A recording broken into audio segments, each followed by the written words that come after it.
Eh, Bismillahirrahmanirrahim. Assalamualaikum warahmatullahi wabarakatuh. Waalaikumsalam. Selamat malam buat teman-teman wabarakatuh. semua dan juga salam sejahtera buat kita semua. Semoga semuanya selalu dalam kesehatan dan juga ketaatan serta dalam sehat walafiat selalu. Amin amin ya robbal alamin. Nah, teman-teman, kali ini kita akan sama-sama mengenal dan membahas lebih jauh nih mengenai isu-isu apa sih yang ada di dalam dunia perolahragaan. Yang mana acara ini kita namakan dengan Milo, yaitu kepanjangan Milo apa Mas Torik? Oke Mas, kepanjangan Milo sendiri itu melek isu olahraga. Wah, mantap sekali kayaknya nih Mas Torik. Ini BTW akan membahasnya mengenai apa aja nih Mas Torik nih?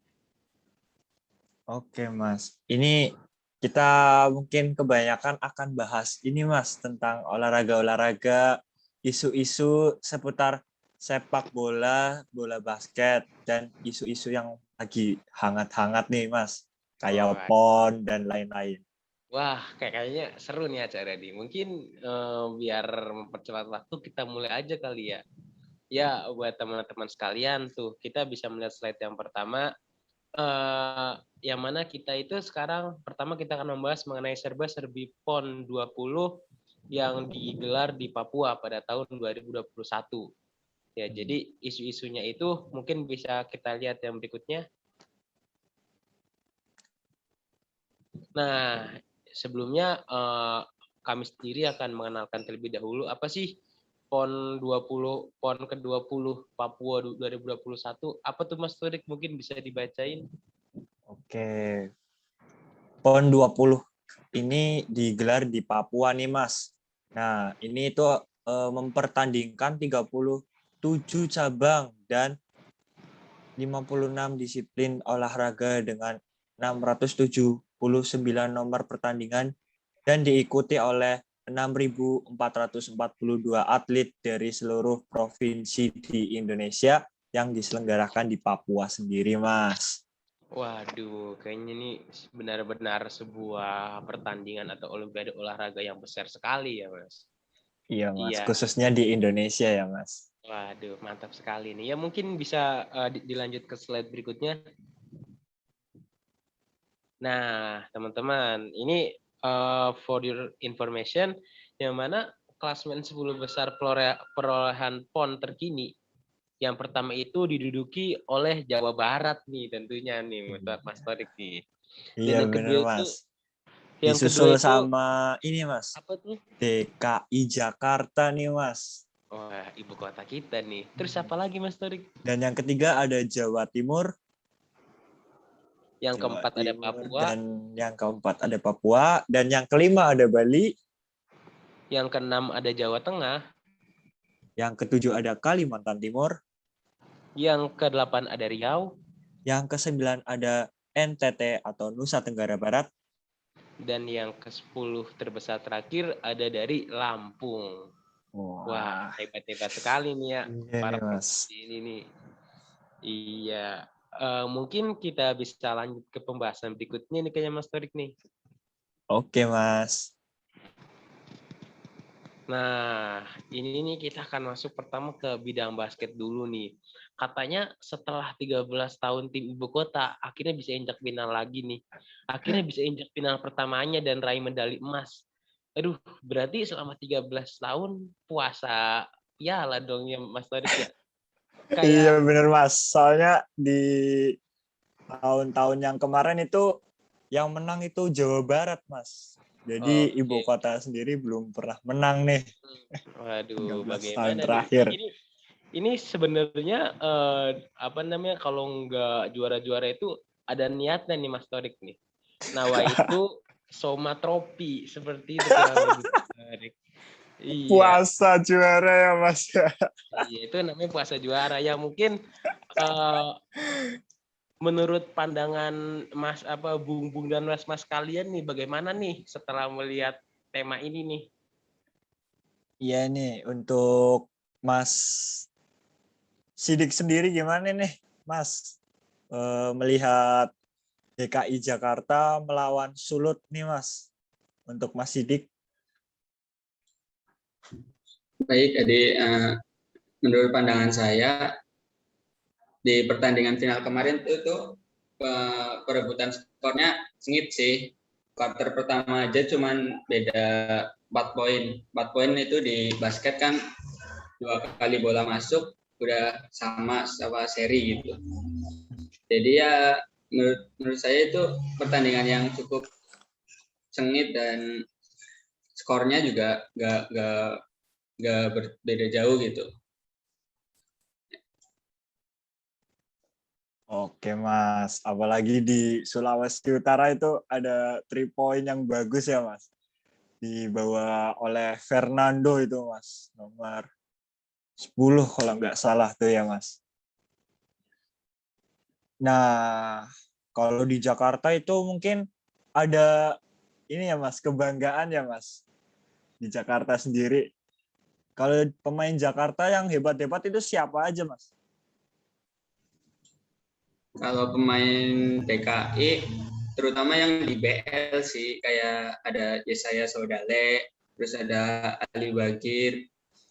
Sebenarnya ada 4 pemain IBL yang dari DKI yang ikut PON. Tapi saya lupa namanya siapa aja gitu. Tapi yang paling mencolok itu Yesaya sih, sampai jadi MVP di match final itu. Oke. Mungkin kita pindah ke Mas Teo ya Mas. Ini gimana nih tanggapan Mas Teo tentang final PON basket putra kemarin nih Mas? Oke, bener nih tadi yang dibilang sama Mas Sidik tadi tuh. Apa permainan antara Sulut lawan DKI ini sebenarnya sih dibilang sengit-sengit.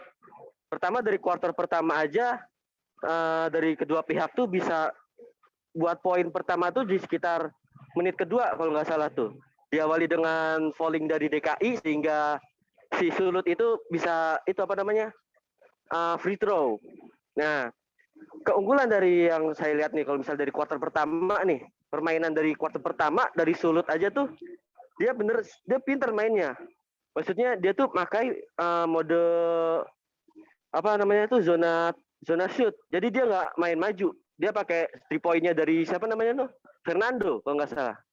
Di kuarter pertama Fernando 3 poinnya sangat gila-gilaan banget itu tuh. Walaupun banyak apa turnover dari pemain-pemain Sulut dari shootingnya, tapi menurut saya di permainan ini dari Sulut sendiri yang paling mencolok itu dari Fernando tersebut. Sedangkan untuk DKI Jakarta, defense-nya tuh bener-bener gila-gilaan, tapi Sulut juga nggak mau kalah sama defense-nya. Bahkan bisa dibilang permainan kali ini si DKI itu banyak turnover-nya. Ya saya aja sampai nggak bisa bergerak, walaupun dia saya itu adalah pemain IBL yang kita banggakan dan dimana speednya, handlingnya, kanan kirinya itu baik banget sih. Ya saya tuh bener-bener dibuat trap dari Sulut tuh kacau banget sebenarnya di defense-nya. Bahkan di kuarter pertama di sekitar menit ke-5 atau ke-6 itu si siapa namanya? Si Big man namanya Arion kalau nggak salah siapa? Ari Bagir Ya, Mas, Ari oh Bagir. iya, si itu kalau nggak salah lakukan protes. Soalnya mukanya kecakar apa kenapa gitu. Jadi bener-bener final ini permainannya sangat sengit banget kalau menurut saya nih. Kacau nih final-final dari PON basket Papua yang putra ini bener-bener wow gitu. Di mana kita yang udah lama nggak nonton IBL atau IBL baru muncul musim kemarin, terus tiba-tiba PON datang. Terus yang kemarin juga ada pas di bagian mana gitu ada isu juga tentang PON basket tersebut yang kata-katanya ada sebuah apa namanya tuh namanya ada pokoknya ada masalah, tapi di final ini benar-benar kebayar. Jadi PON terbaik ini menurut saya di PON ini dari final basket tersebut. Apalagi Yesaya Saudale ini benar-benar wow gitu di mata saya. DKI selalu jaya nih kayaknya nih. Setelah 13 tahun menanti akhirnya bisa final dan Yesaya Saudale itu bisa MVP. Kacau banget sih. Emang. Terima kasih sih itu dari saya sih menurut saya.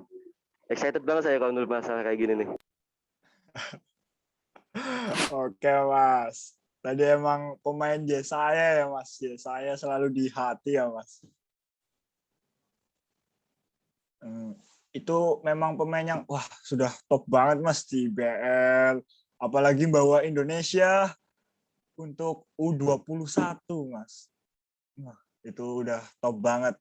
Apalagi pasangannya sama Ari Bagir. Oke, terima kasih buat Mas Theo sama Mas Sidik. Mungkin bisa Bung. lanjut slide berikutnya ya, Mbak. Iya, Bung. Sepertinya kita yang tadi kan apa namanya putra nih. Sekarang yang putrinya nih, Bung. Basket putri nih. Oh iya, sampai kelupaan nih, Mas. Oke, kita bahas tentang Jatim mengalahkan Bali dalam peraihan medali emas PON basket putri. Oke, Mas. Ini kita membahas tentang final dari putri. Gimana nih Mas tanggapan dari sekarang gantian Mas Theo lagi dah. Tanggapan dari Mas Theo nih tentang Jatim lawan Bali. Oke Mas. Apa sebenarnya nih permainan ini saya cuma lihat highlight-nya doang ya dari finalnya. Tapi kalau dilihat dari cara bermainnya nih, ada satu orang yang benar-benar mencolok di pemain Jatim tuh, kalau nggak salah namanya tuh siapa ya? Faizatus Soimah kalau nggak salah.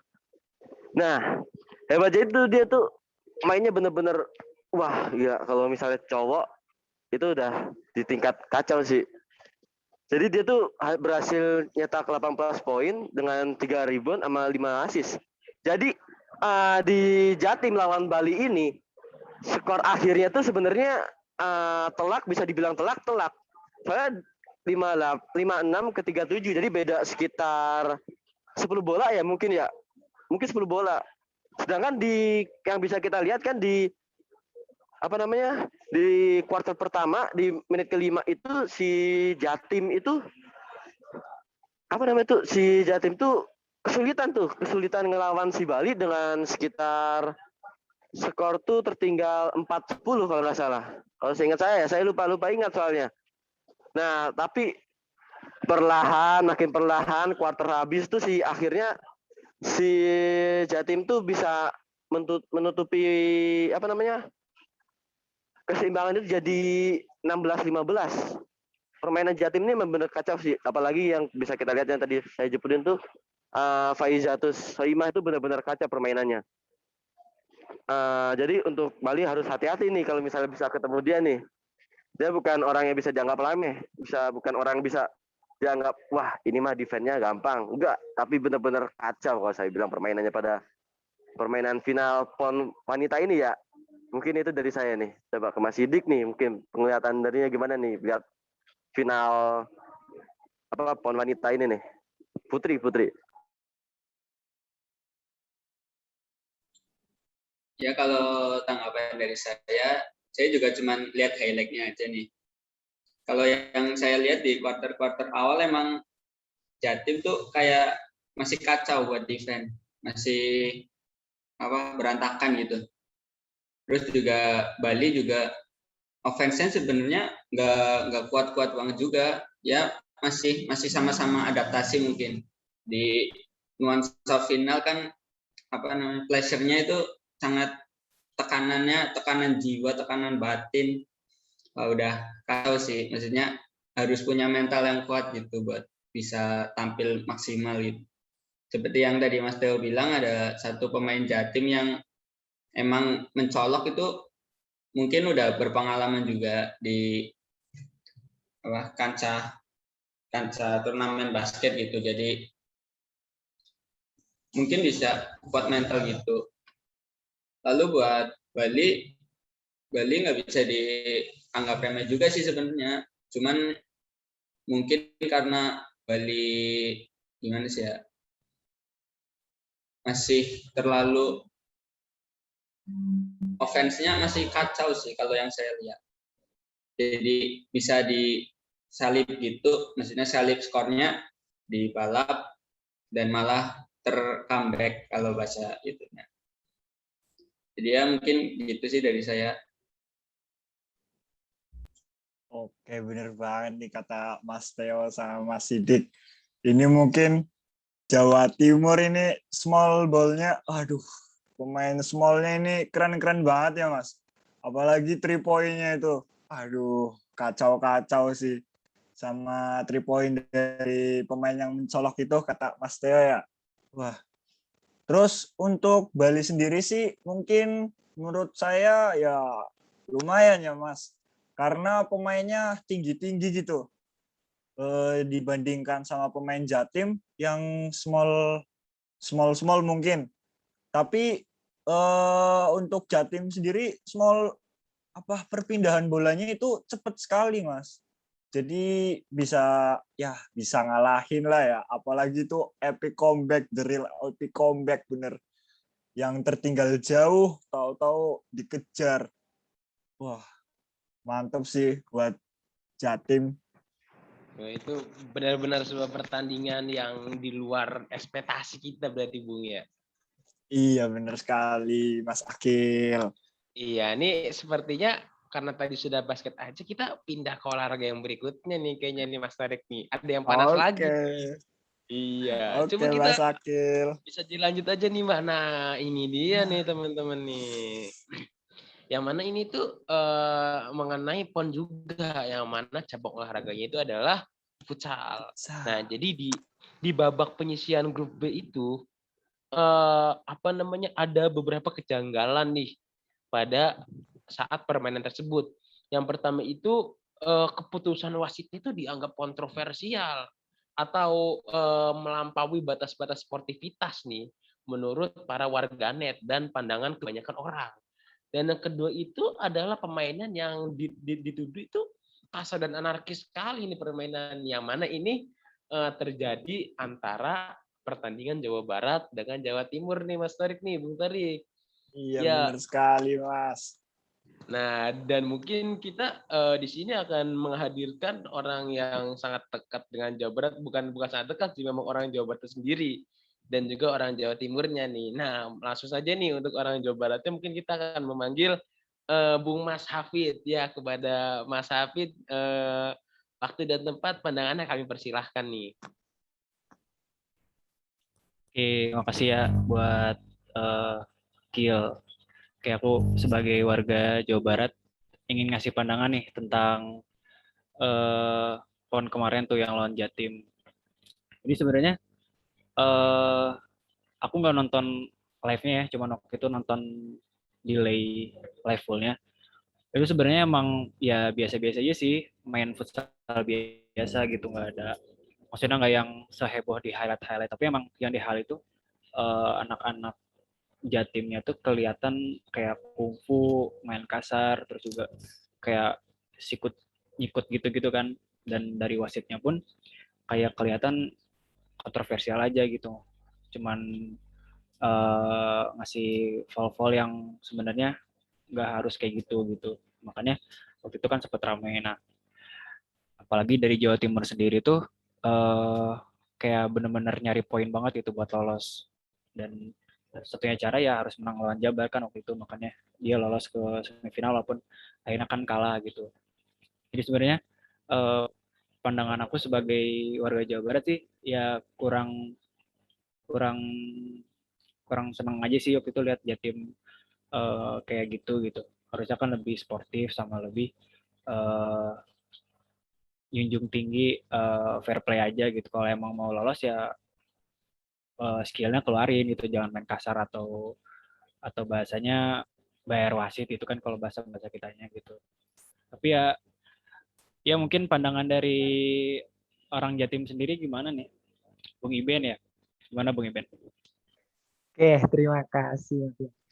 Yang pertama ini patut di PPT ini dibilang kejanggalan pada match panas antara Jawa Timur dengan Jawa Barat. Menurut saya tidak ada yang namanya kejanggalan gitu loh. Dikarenakan kenapa? Karena kita lihat sendiri kan pada saat futsal kita pertama kali dia awal-awal menit awal tuh seru sekali antara Jawa Timur dan Jawa Barat itu saling menyerang satu sama lain ya, di mana temponya bermainnya cepat.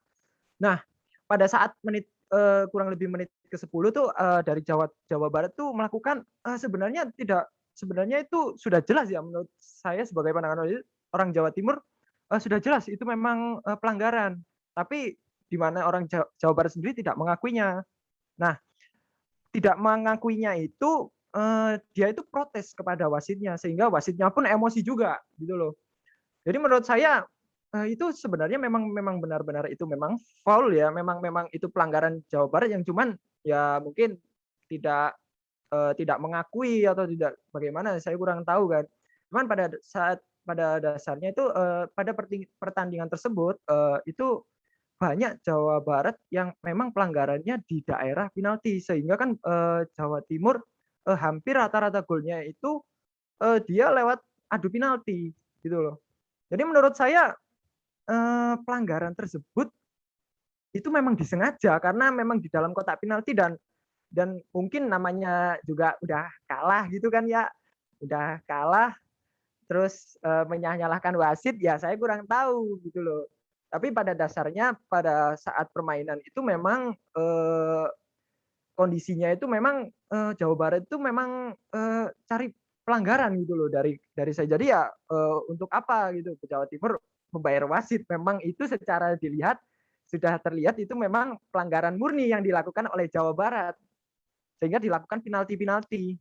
Dari saya sih seperti begitu ya pendapat saya. Mungkin untuk keputusan wasit dianggap tidak adil itu mungkin itu kurang gimana ya, terlalu memojokkan Jawa Timur gitu loh menurut saya. Jadi begitu, pendapat saya seperti itu kurang lebih. Terima kasih. Saya kembalikan ke Mas Agil. Atau Bung Mas Hafid mungkin bisa berpendapat lagi mungkin.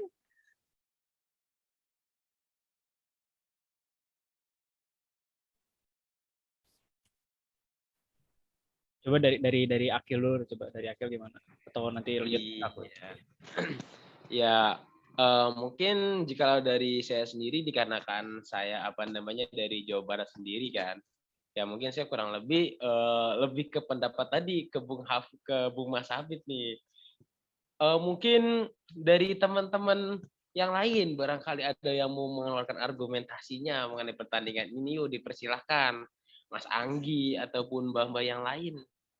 Bagaimana?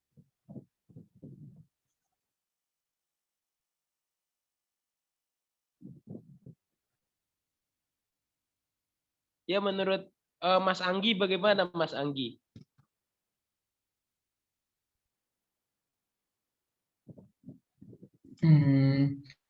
Aku juga menurutku ya aku juga bingung sih karena aku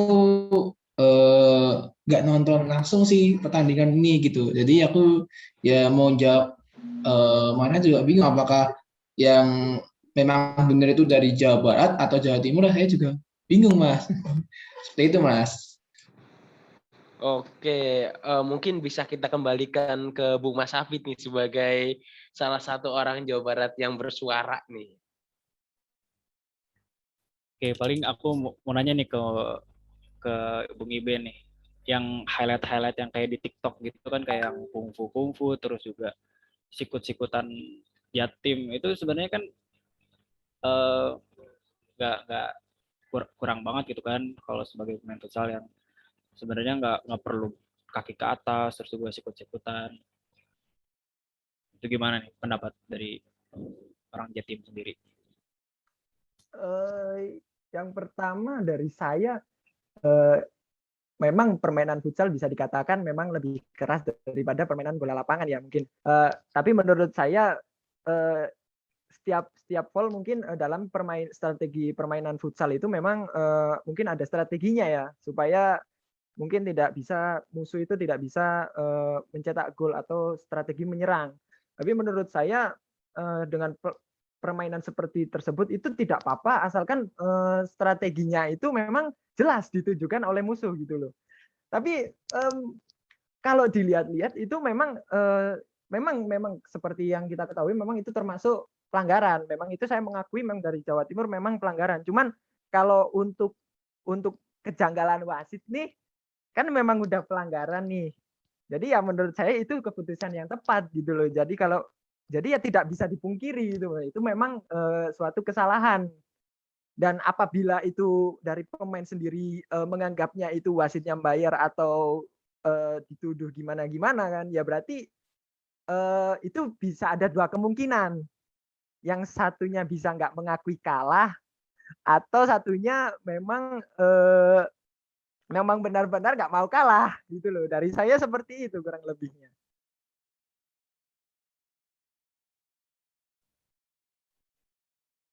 Oke, tapi sebenarnya waktu itu aku sempat nanya juga ke teman ini ya, teman sekitaran kosan gitu, yang emang bukan warga Jawa Barat sama Jawa Timur.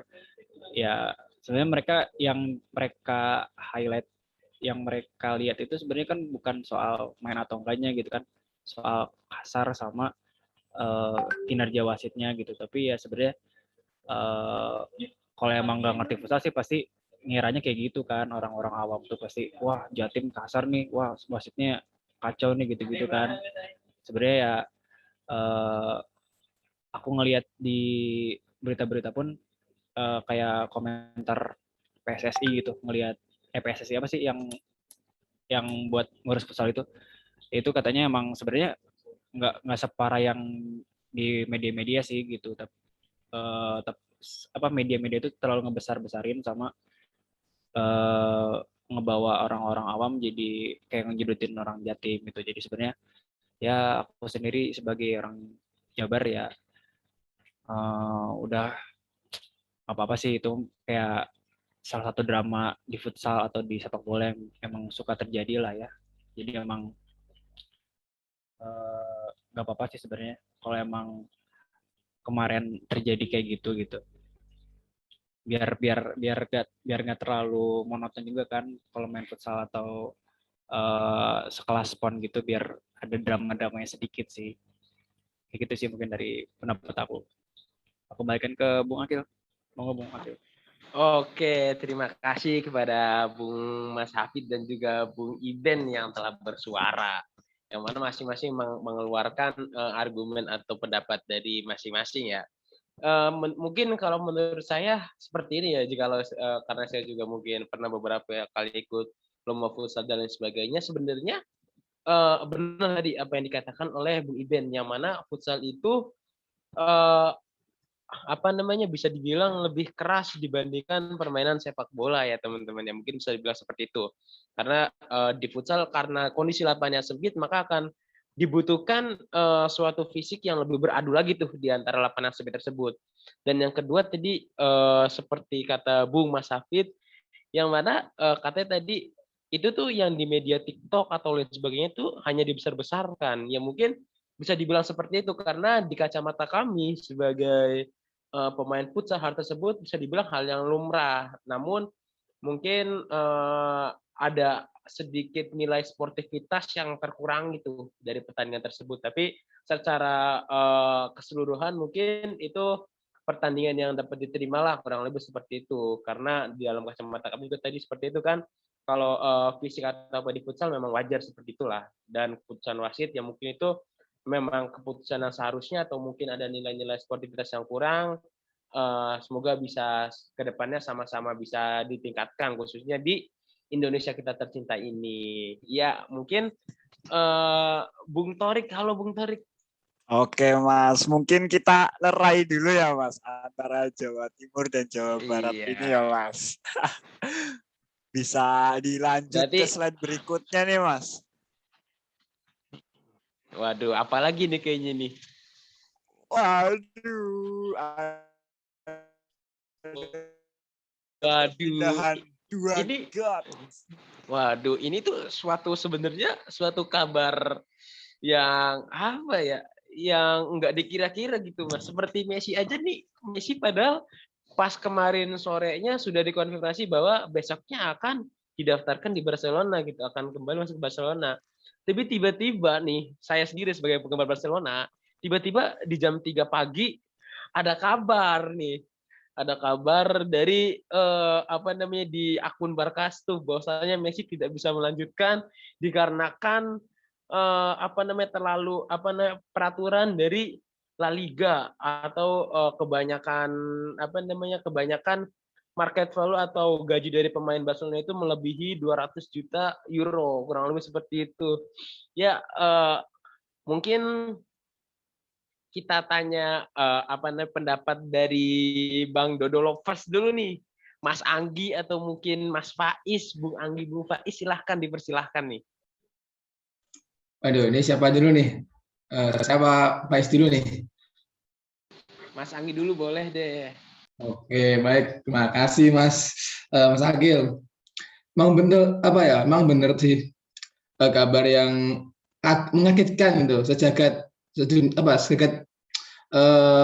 ya netizen di dunia ini loh. Lagi kan Ronaldo kan dikabarkan pertama kan dilirik PSG gitu ya. Nah, terus PSG mundur terus dilirik Manchester City. Nah, itu sempat beritanya kemana-mana tuh, udah pada editing edit Ronaldo pakai jersey Manchester City lah, apalah gitu. Terus pas nggak sampai sehari apa berapa gitu ya, terus dikabarkan mau ke MU gitu. Wah, itu tambah fan City kayak kena PHP gitu. Dan pada akhirnya ya emang Ronaldo pindah ke MU gitu, pindah ke timnya dulu gitu ya, sebelum ke Real Madrid gitu. Nah itu netizen kena PHP gitu. Apalagi juga saya tuh sempat kaget terus ya kayak nggak nyangka gitu Ronaldo pindah ke MU nih. Tapi ya yang aku garis bawahi ya, ini juga kepindahan Ronaldo ini juga ada campur tangannya dari Sir Alex Ferguson, yaitu pelatihnya Ronaldo dulu pas masih di MU itu kan, ya seperti kayak anak bapak gitulah, bapak nyuruh pulang ya anaknya ikut pulang gitu ya. Tapi aku dengar sih Ronaldo itu ke MU tapi gajinya dicicil gitu ya, sangat disayangkan. Tapi ya Ronaldo juga mau sih ya, mungkin karena itu ingin kembali ke tim masa dulunya juga, manut dengan ya bapaknya gitu lah, maksudnya Alex Ferguson gitu sih. Dan tambah lagi ya, untuk performanya ya awal-awal masuk sih bagus tuh, awal-awal masuk langsung nyetak 2 gol gitu ya, kalau nggak salah pas lawan Newcastle gitu ya, nyetak 2 gol. Tapi kalau Messi, nah itu masuk ke PSG pun kayak masih berat gitu ya. Ya mungkin ya wajar ya, adaptasi juga mungkin ya. Agak berat untuk nyetak gol juga susah gitu ya. Sampai berapa pertandingan gitu baru berapa gol gitu. Sedangkan Ronaldo juga udah nyetak banyak gitu. Ya tapi yang disayangkan dari Ronaldo itu ya kemarin pas lawan Liverpool itu sempat kayak marah-marah gitu ya. Sempat terjadi suatu cekcok dengan Robertson kalau nggak Nah salah. itu sangat disayangkan. Dan tapi yang agak heran sih nggak kasih kartu merah gitu ya menurut netizen gitu ya. Cuma kartu kuning kalau nggak salah. Wasitnya takut sama Ronaldo, Mas Anggi. Nah itu kan sempat jadi perdebatan tuh gitu. Iya, dikarenakan tadi menyenggol sedikit mengenai Messi, saya akan memberikan pendapat saya nih, Mas Anggi nih. Boleh tuh. Nah, jadi kepindahan Messi itu kan adalah salah satu hal yang sangat fenomenal dan terjadi sangat cepat ya. Yang mana ketika dari Fabrizio Romano, jurnalis terkenal yang kita tahu lah, telah mengatakan here we go, berarti itu akan terjadi dan itu terjadi kan. Dan misalkan tadi di saat Messi masuk ke PSG mungkin saya akui memang di pertandingan internal di Liga Prancis sendiri, Messi sendiri itu masih belum mencetak gol, atau mungkin ya karena masih bersosialisasi atau masih menyesuaikan diri, kurang lebih seperti itu. Tapi meskipun begitu, kan berikutnya kan Messi mencetakkan gol dan sekarang di UCL sendiri telah mencetakkan 4 gol. Nah, jadi kurang lebih dapat diambil kesimpulan, jikalau golnya Ronaldo dan golnya Messi itu disamakan, itu maka tidak sama. Karena apa? Golnya Ronaldo itu cenderung ke gol tap in. Kalau Messi itu cenderung ke gol yang mana membackup atau mengup serangan balik, mengontrol, dan juga menjadi playmaker dalam suatu permainan. Dan dia mencetak gol itu dari hasil playmakernya sendiri. Kalau Ronaldo dari hasil umpan tap in. Buset, umpan tap in anak TK aja nih kalau depan gawang sudah tendang bola, gol Mas Anggi. Ya Allah. Dan mungkin akibat Messi tersebut pindah ke PSG itu hal yang ditimbulkan di La Liga itu sangat signifikan. Seperti yang pertama mungkin hak siar dari La Liga itu sendiri mungkin akan semakin menurun, pasti itu. Dan yang kedua adalah dari Barcelona itu sendiri, seperti penjualannya semakin menurun ataupun penjualan baju dan lain sebagainya serta fansnya pun semakin menurun tuh.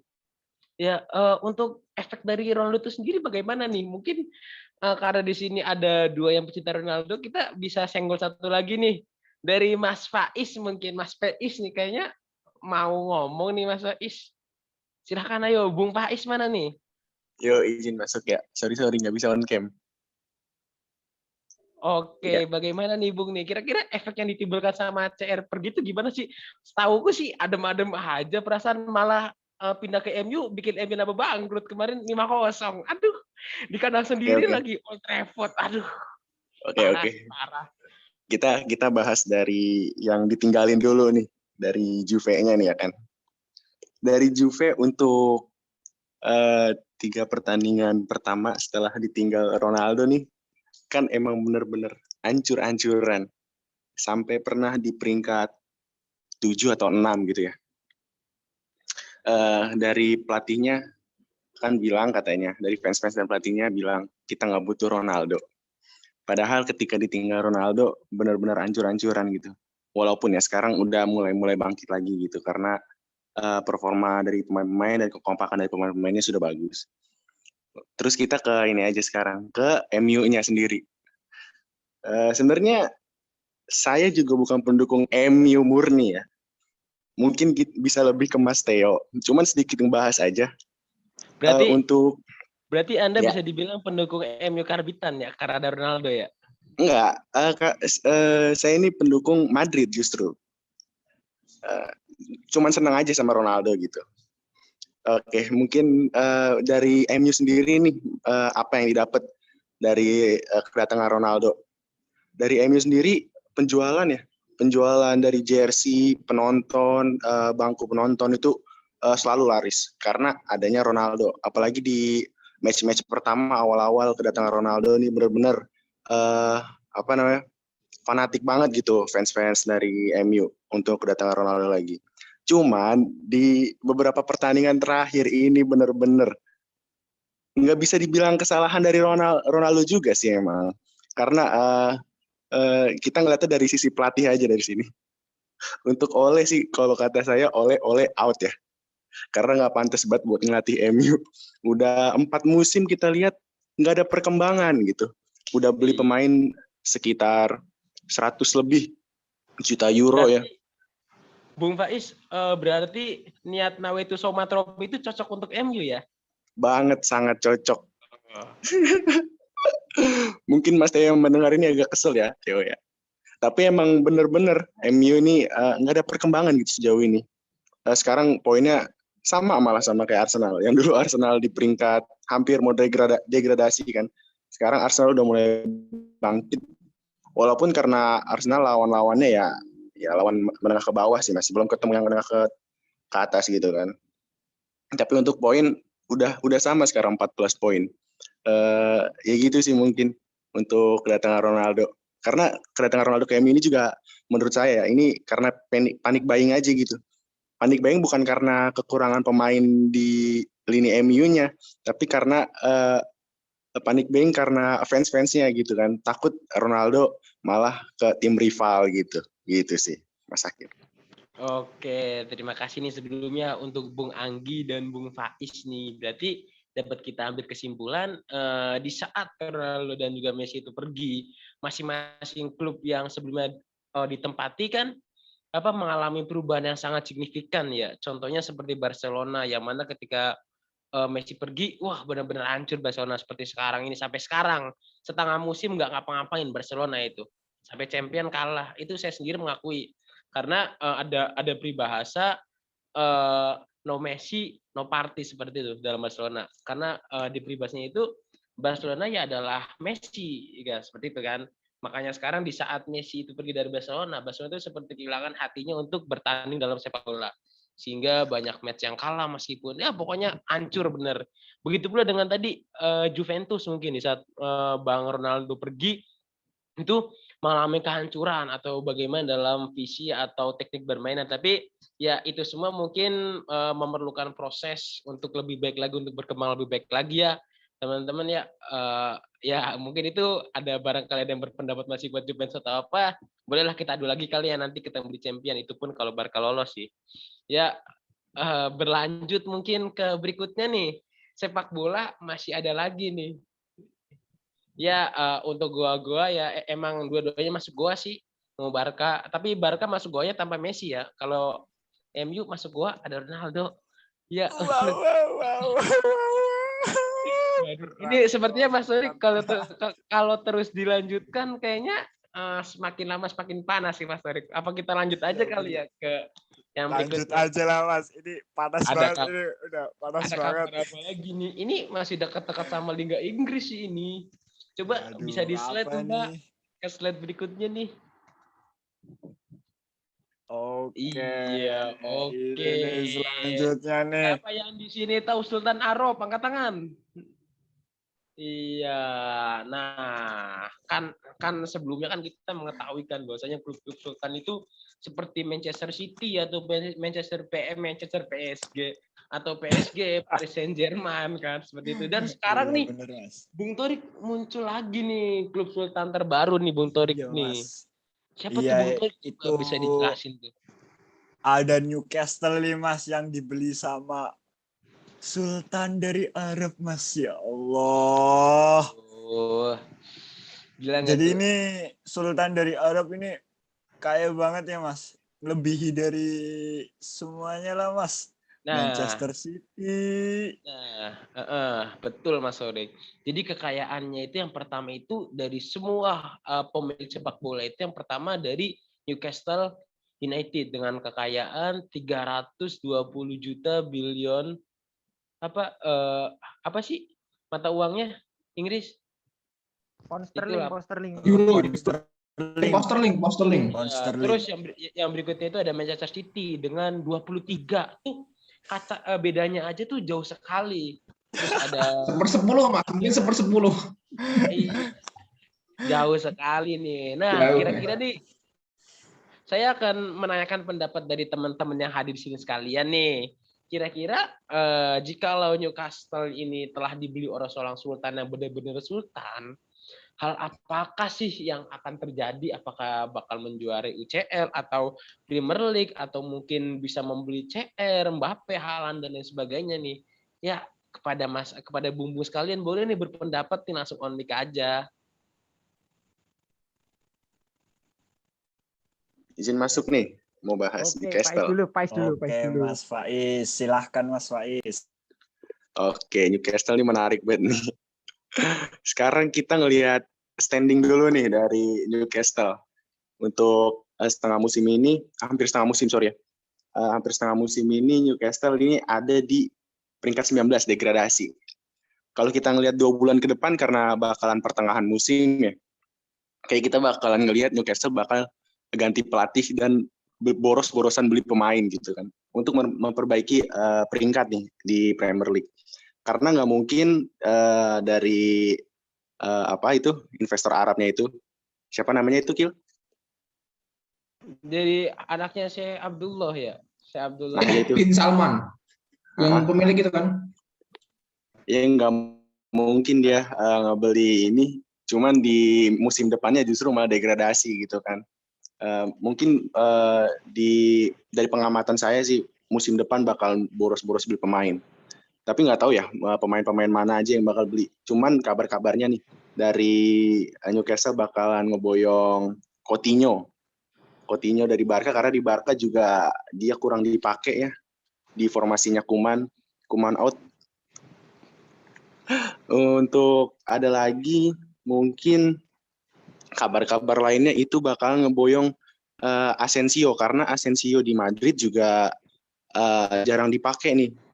Cuman sekarang udah lumayan dipakai juga di formasinya Carlo Ancelotti. Mungkin masih banyak lagi ya pemain-pemain yang katanya bakal ngeboyong Haaland lah, apalah, Mbappe, Ronaldo. Tapi kalau ngelihat lagi untuk Mbappe, Haaland dan pemain-pemain bintang bakal punya keteguhan hati sih untuk gak main di tim Newcastle ini. Segitu Mas Akil. Oke, siap. Makasih Bung Faiz. Mungkin lanjut ke Bung Iben tadi mau berpendapat nih. Terima kasih ya. Dilihat-lihat nih Newcastle diambil alih oleh perusahaan dari Arab. Akankah menjadi klub terkaya? Memang kalau memang secara duit ya, karena rata-rata kan Liga Premier itu kan yang pegang itu keluarga Arab ya. Jadi Newcastle sendiri apalagi yang megang tuh anaknya Sultan gitu kan ya, pasti langsung melejit tuh. Nah, mungkin kemarin itu dari berita itu ya, di mana udah ada berita tuh dari Sultan-Sultan Arab tuh.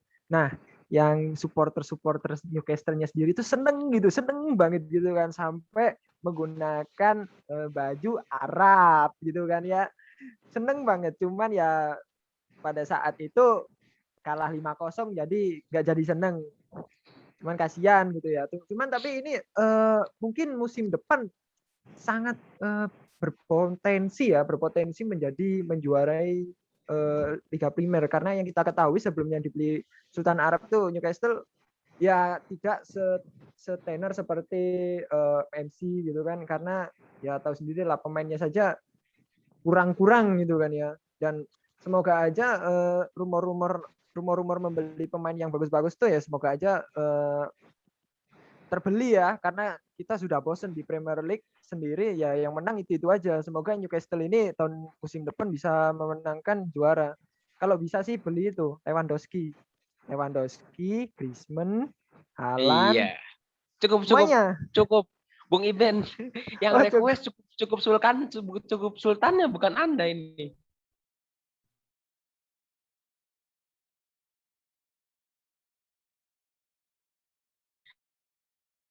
Oke. Ya cuman begitu. Saya kembalikan lagi. Siap Bung Iben. Ya berikutnya mungkin ada yang mau berpendapat lagi mungkin. Oke Mas, mungkin dari saya sendiri ya Mas. Iya, dipersilahkan. Oke. Ini kan Newcastle kan lagi dipegang nih sama Sultan Arab. Yang kayaknya ya Allah sampai melintir kan ya. Ini mungkin di musim-musim ini kayaknya Sultan Arab ini mau ini dulu sih Mas, memperbaiki fasilitas-fasilitas yang ada di Newcastle. Jadi mungkin ada pembangunan gitu sih menurut aku. Kalau beli pemain, kalau nggak pertengahan musim, ya musim depan. Tapi saya requestnya ini sih, Sultan Arab ini bisa beli Ozil ya. Ozil sendiri dibeli ya. Karena jadi sesama Islam. Oh, jadi mungkin akan membuat klub Al-Muslimiyah ya. Bukan Cristiano Muhammad, Cristiano Al-Ronaldono mungkin seperti itu. Mungkin bisa beli Ozil, terus Pogba, terus Kante mungkin Mas. Mungkin terus yang kayak gitu. Ya udah. Halam Mbappe mungkin ya. Klubnya klub Islam aja semuanya nggak apa-apa. Oke, terima kasih nih pendapatnya dari para bung-bung sekalian. Oh, ini Bung Torik sepertinya kita udah nggak kerasa nih, udah mau nyampe di penghujung waktu nih Bung Torik nih. Iya benar banget nih Mas. Ya mungkin untuk yang Newcastle sendiri tadi, apapun itu kita nggak tahu ke depannya bagaimana, tapi ada duit biasanya ada performa yang baik nih. Ya siapa tahu kita nanti akan menemukan kejutan berikutnya nih di Liga Champion ataupun di Premier League. Oke, kita nonton aja ya nih teman-teman. Ya mungkin ini Bung Torik sepertinya sudah lama kita nggak kerasa nih ya. Ini kayaknya. Iya benar Mas. Ini kayaknya kita bisa foto-foto dulu kali ya Mas, buat kenang-kenangan nih Mas. Iya. sepertinya ini kita tutup terlebih dahulu nih, Bung Torik nih. Oh iya, Iya. Mas. Sebelumnya terima kasih banyak buat teman-teman sekalian dan khususon untuk Bung Mas Hafid yang telah hadir dan juga teman-teman sekalian yang telah berpendapat. Semoga kita dapat selalu berpendapat dan selalu melek terhadap isu-isu olahraga terkini. Karena mau bagaimanapun melek terhadap suatu pengetahuan itu adalah hal yang penting. Karena masing-masing itu mempunyai nilai positif di bidangnya masing-masing. Oke, terima kasih buat teman-teman yang telah hadir. Buat bung-bung sekalian, mungkin ini Bung Torik kita tutup aja ya Bung Torik ya. Ya Mas, bisa langsung ditutup aja nih Mas. Siap. Ya, terima kasih buat semuanya. Mohon maaf jikalau ada kesalahan kata ataupun kesalahan yang lainnya dari saya dan Bung Torik. Jikalau ada jarum yang patah, janganlah dimasukkan ke dalam peti. Jikalau ada kata yang salah, janganlah lapor polisi. Ya, terima kasih. Wassalamualaikum warahmatullahi wabarakatuh. Waalaikumsalam. Waalaikumsalam warahmatullahi wabarakatuh. Salam dari Binjai. Ini jadi foto bersama enggak? Bentar, buat teman-teman semua